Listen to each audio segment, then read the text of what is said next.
আর ছোট ভাই হলো গুরুচাঁদ ঠাকুরের ভক্ত। আমি বলি যে কাব্যের স্থল বাড়িতে একটা কাঁঠাল গাছ, এর জীবনের প্রথম হয়েছে একটা কাঁঠাল। তো ছোট ভাই মনে মনে মানত করছে, তবে প্রথম কাঁঠাল গুরুচাঁদ ঠাকুরের চরণে দিতে হবে। আর যে বড় ভাই ছিল, বড় ভাই মনে মনে মানত করা হয়ে গেছে, এই কাঁঠাল আমি সানাল ফকিরে দেবো। কাঁঠাল তো একটা, মানুষই দুই জায়গায় হয়ে গেছে। হ্যাঁ, এখন যখন বড় ভাই থাকে না বলি আপনাদের নিকটে, ছোট ভাই গাছে ওঠে দেখে কাঁঠাল পাকছে নাকি। আবার যখন ছোট ভাই থাকে না, বড় ভাই গাছে ওঠে, কাঁঠাল পাকে নাই, কিন্তু দুই ভাই গাছে উঠতে উঠতে গাছ তেলা তেলা বানাই ফেলাইছে। একদিন ছোট ভাই বাড়ি নাই বলি আপনাদের কাছে, তাই এবার দেখে যে কাঁঠালটা মোটামুটি পাকছে। বড় ভাই অন্তরে ঘরে দাঁড়ো না, এই কাঁঠাল নিয়ে বেশি গাছে ওঠা যাওয়া করা যায় না। কাঁঠাল পাইলে উনি ওখানে হাঁটতে হাঁটতে একবারে ওই যে সানাল ফকিরের দরবারে গেছে। ৮ রশি বিশ্বজাকের মঞ্জিল হয়ে 22 রশি 8 রশি 7 রশি নবাবগঞ্জে চলে গেছে। ওইখানে গিয়ে যখন সানাল ফকিরের পায়ে কাঁঠাল দিয়ে ভক্তি দিচ্ছে, সানাল ফকির ডেকে কয়, কার কাঁঠাল আনছিস? এ তো আমার কাঁঠাল, এ তো গুরুচাঁদ ঠাকুরের কাঁঠাল। যা দিয়ে দিয়ে তো ভক্তর বড় ভাই দেরি করে নাই, কাঁঠাল নিয়ে মাথায় করে হাঁটতে হাঁটতে ওরাকান্দি নিয়ে এসে। ওরাকান্দি ঠাকুর ছিল কদি ঘরে, যখন ঠাকুরের পায়ে কাঁঠাল দিয়ে প্রণাম করে গুরুচাঁদ ঠাকুর ডেকে কয়, কার কাঁঠাল আনছিস? এটা আমার কাঁঠাল না, এ তো সানাল ফকিরের কাঁঠাল। দিয়ে ওই কাঁঠাল মাথায় নিয়ে আবার আনা দিছে।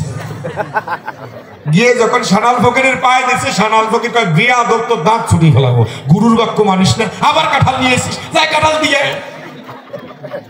ওই কাঁঠাল নিয়ে হাঁটতে হাঁটতে ওই যে ৮ রশি বিশ্বজাকের মঞ্জিলের সামনে 22 রশি বাবু বাড়ি, ওইখানে এসে দাঁড়াইছে। চিন্তা করে এইবার গেলে গুরুচাঁদ ঠাকুর বাড়ি দেবে মাঠে, কাঁঠাল নিয়ে ঝামেলা করা যায়। ওই কাঁঠাল বাবু বাড়ির 22 রশির ওই যে বাবু বাড়ির জোরে ফেলাই দিয়ে বাড়ি দিয়েছে, কাঁঠাল নিয়ে ধরেও না।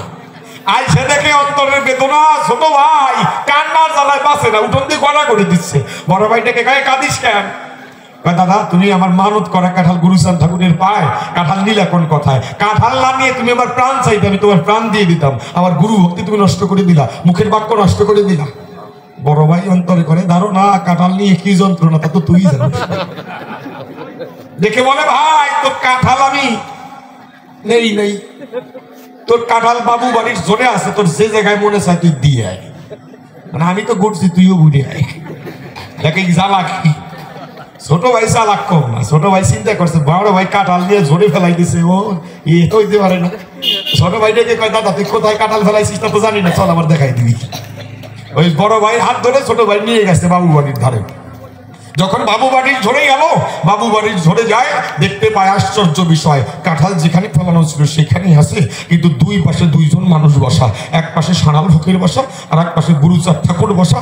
ওরা কাঁঠাল ভেঙে নিয়েছে, গুরুচাঁদ ঠাকুর সানাল ফকিরের মুখে তুলে দেয়, সানাল ফকির গুরুচাঁদ ঠাকুরের মুখে দেয়। প্রশাসনের বিজ্ঞ হলো, মহামানবের মিলন হলো।